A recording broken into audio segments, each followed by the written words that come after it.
¿Qué tal, amados hermanos? Nuevamente gozándonos de las bendiciones de Dios.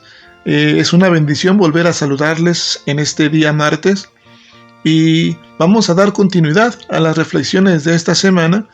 Y para ello, hermanos, como lo hemos hecho siempre y como lo hicimos el día de ayer, vamos a pedir la dirección de nuestro Dios, vamos a orar para que sea Dios quien hable en nuestra vida, quien nos dirija y quien abra nuestro entendimiento espiritual para que podamos entender su palabra y ponerla por obra. Es por eso que nuevamente le pido que allá en casa usted en su lugar pueda inclinar su rostro y pueda acompañarme en oración a nuestro Dios, por favor.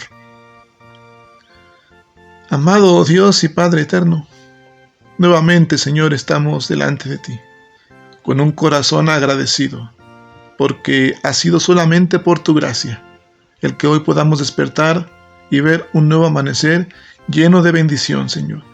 Ver tus obras maravillosas. Padre Santo, gracias porque nos das salud, porque nos das ese incomparable amor, Señor, y esta oportunidad, Señor, de poder acercarnos a tu palabra a través, Señor, del estudio y de esta reflexión diaria.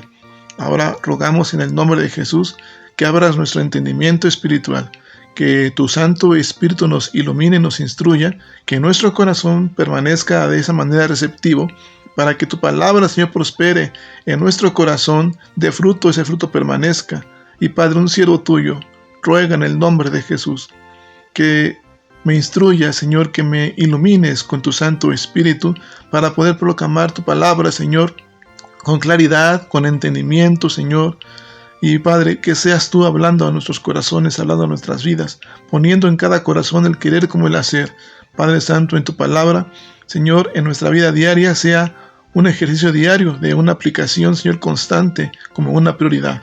Padre Santo, queremos rogarte pues en el nombre de Jesús que hables a nuestros corazones, Señor, y nos muestres lo que hoy, Señor, tienes que enseñarnos en tu palabra en esta mañana.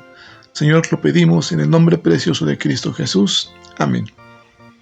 Pues, mis amados hermanos, el día de ayer estábamos viendo y comenzamos con esta serie de reflexiones acerca de una introducción al Antiguo Testamento.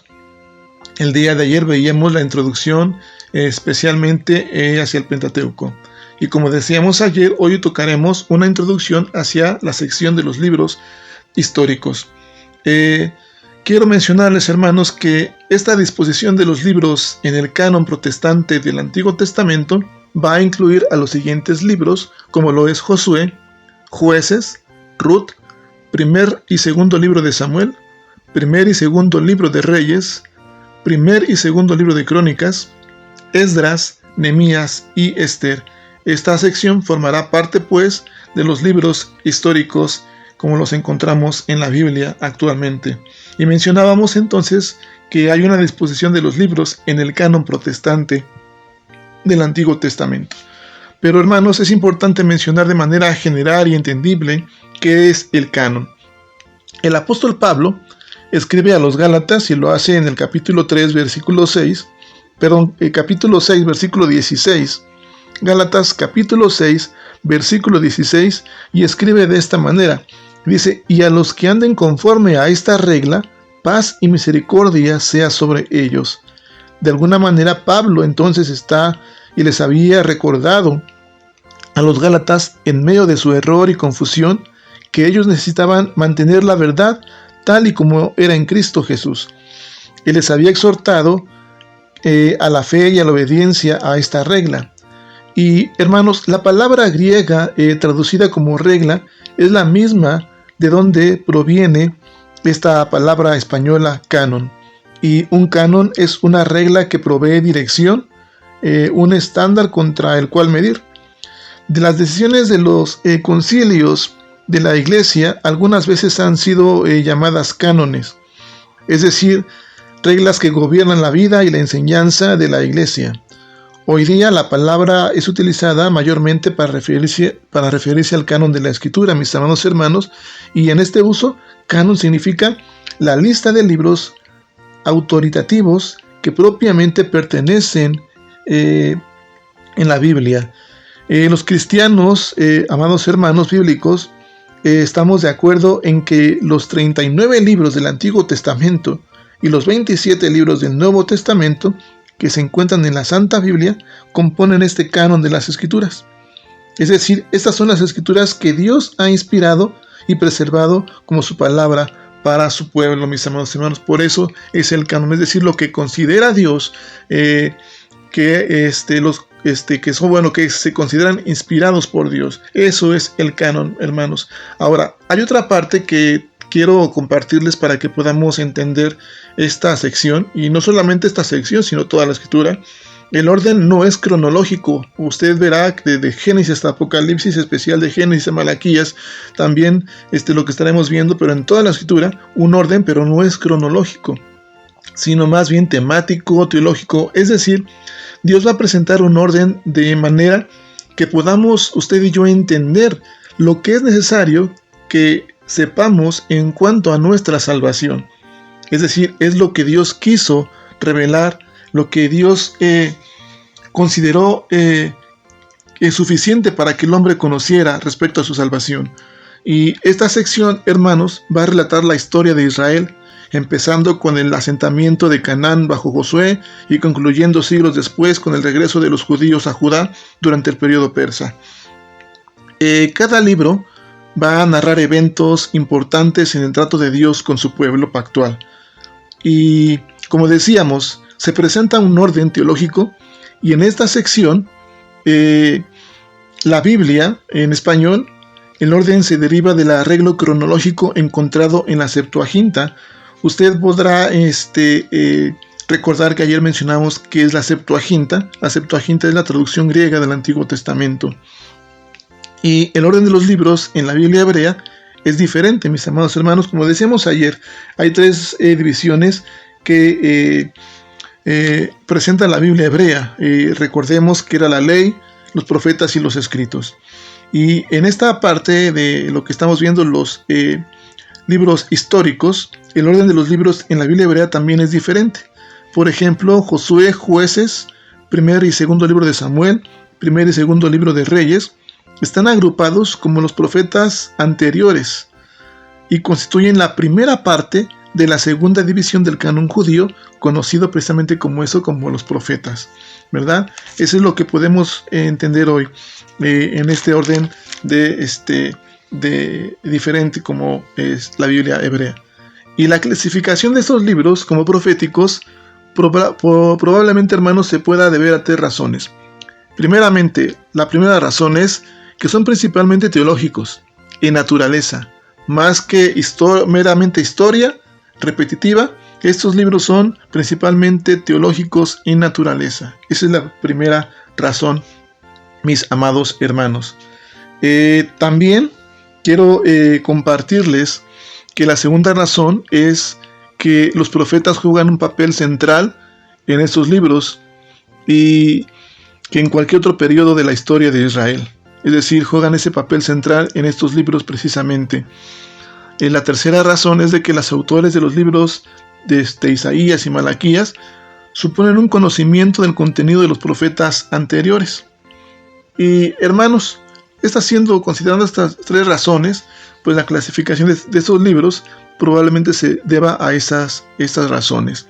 Por otra parte, el resto de los libros pertenecen a una tercera división del canon hebreo, conocido como los escritos, lo que acabamos de decir.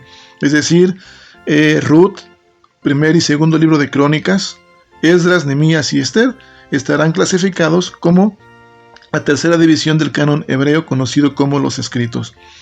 Y hermanos, los libros de los profetas anteriores fueron escritos para demostrar cómo el libro de Deuteronomio que veíamos ayer sirvió de preámbulo. Es decir, comparten con este libro una perspectiva común sobre teología e historia. Y esta historia, mis amados hermanos, reitera desde Deuteronomio temas específicos para la vida de la comunidad pactual. Quiero que me acompañe, por favor, a el libro precisamente de Deuteronomio para leer el capítulo 17, y voy a leerlo en la versión Biblia de las Américas, los versículos del 14 al 20. Capítulo 17 del libro de Deuteronomio, para leer en la versión Biblia de las Américas, los versículos 14 al 20. Dice la palabra de Dios de esta manera: cuando entres en la tierra que el Señor tu Dios te da, y la poseas, y habites en ella, y digas, pondré un rey sobre mí, como todas las naciones que me rodean, ciertamente pondrás sobre ti al rey que el Señor tu Dios escoja, a uno de entre tus hermanos. Pondrás por rey sobre ti, no pondrás sobre ti a un extranjero que no sea hermano tuyo. Además, el rey no tendrá muchos caballos, ni hará que el pueblo vuelva a Egipto para tener muchos caballos, pues el Señor te ha dicho, jamás volveréis por este camino. Tampoco tendrá muchas mujeres, no sea que su corazón se desvíe. Tampoco tendrá grandes cantidades de plata u oro. Y sucederá que cuando él se siente sobre el trono de su reino, escribirá para sí una copia de esta ley en un libro, en presencia de los sacerdotes levitas.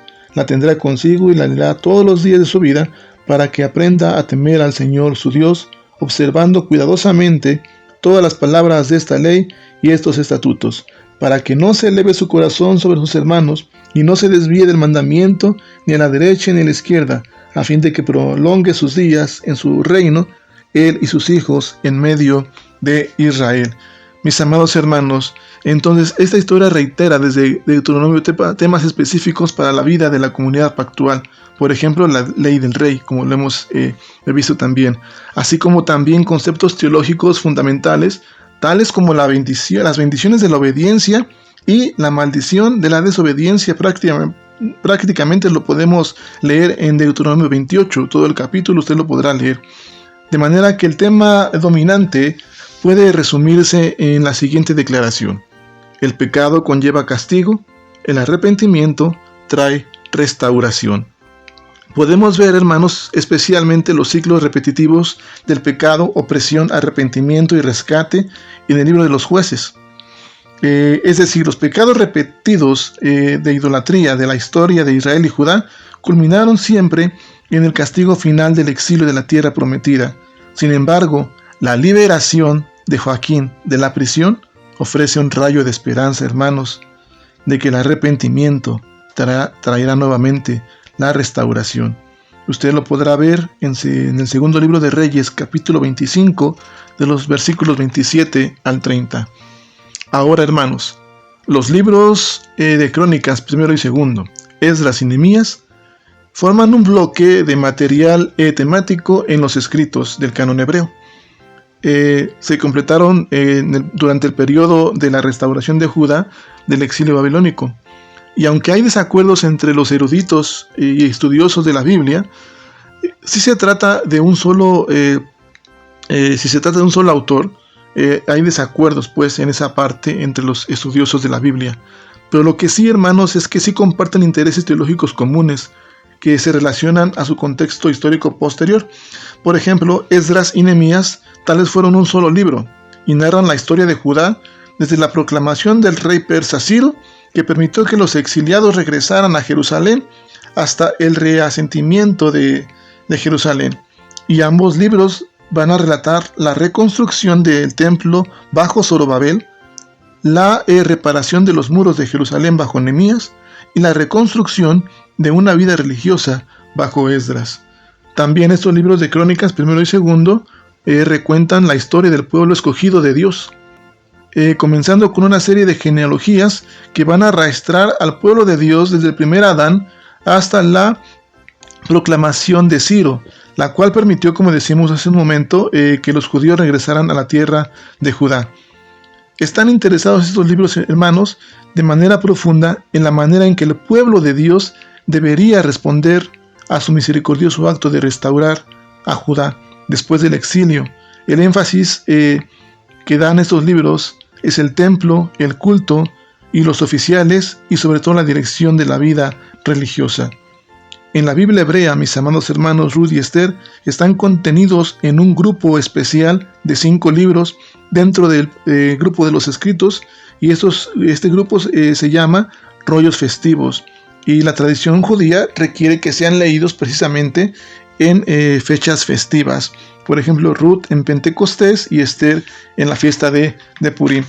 Esto es como de alguna manera, hermanos, una parte general de esta introducción a los libros históricos, para que podamos entender cuál es el propósito y qué podemos aprender nosotros acerca de esta introducción, de este estudio bíblico, de esta reflexión breve.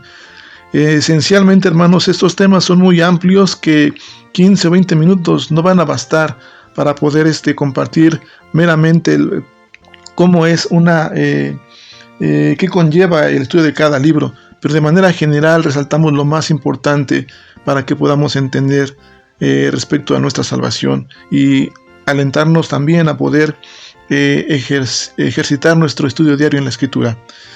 De manera que, hermanos, a medida que pasaron los años, se hizo evidente que las esperanzas de la comunidad restaurada para la reanudación de un gobierno encabezado por un descendiente de David como rey sobre Judá no se materializaría de manera inmediata. El pueblo continuaba leyendo crónicas, primero y segundo libros sobre la gloriosa historia del gobierno de David y cómo el rey y sus descendientes preservaron la verdadera adoración en Jerusalén. Y mientras reflexionaban en esa historia, sus esperanzas fueron dirigidas al futuro hijo de David, es decir, el Mesías, quien sería el perfecto rey davídico. La historia de los hechos salvíficos de Dios, hermanos, para con su pueblo, no terminarían en el papel de Esther en el rescate de la destrucción por los persas, sino más bien también, hermanos, que esta historia iba a culminar y solo encontraría su cumplimiento en la venida del gran Rey, nuestro Señor y Salvador Jesucristo. Mis amados hermanos, ¿qué podemos aprender hoy acerca de este estudio, de esta introducción a los libros históricos? No solamente la historia, sino que, como ayer vimos, había un diseño de Dios para la redención. Ahora también, hermanos, podemos ver aquí que esos libros, su tema principal, sus temas principales son la restauración. Es decir, relatan la reconstrucción del templo bajo Zorobabel, como decíamos, la reparación de los muros de Jerusalén bajo Nehemías, la reconstrucción de una vida religiosa bajo Esdras. Y en esta parte, hermanos, los libros de Crónicas, Esdras y Nehemías iban a completar este periodo de la restauración de Judá del exilio babilónico. Y, hermanos, nosotros tenemos que entender que se nos presenta un tema esencial que es la restauración. Y hoy podemos aprender que la restauración y la redención solamente se encuentran y se culminan y se perfeccionan en la vida de nuestro Señor y Salvador Jesucristo. Y Él es la palabra encarnada. Él es quien Dios mismo se revela en Jesús y nos da ese mensaje de cómo hemos de conducirnos, cómo hemos sido llamados en santidad, a conducirnos en una vida santa como lo veíamos el día de ayer. Es por eso, mis amados hermanos, que estudiando estas partes de la Biblia, usted podrá en casa estudiar cada versículo, cada libro y poder entender, tener un panorama ya acerca de esta situación que estamos hoy viviendo con esta pandemia, pero que tenemos que aprovechar bien el tiempo, que tenemos que nosotros ejercitar nuestro estudio diario, como decimos ayer, ejercer la disciplina espiritual del estudio, pero que en base al estudio bíblico también nuestra vida pueda dar fruto a través de la aplicación de esa misma palabra. Como hemos manejado desde un principio, dice la palabra de Dios, porque muy cerca está de ti la palabra, en tu boca y en tu corazón, para que la cumplas. Hermanos, unámonos en ese mismo sentir y adoremos a Dios a través de la aplicación de la palabra de Dios. Que tenga un bendecido día. El día de mañana continuaremos con otra reflexión más y que la gracia y la paz de Jesucristo esté con usted y con su familia de generación en generación. Dios le bendiga, mi amado hermano y hermana.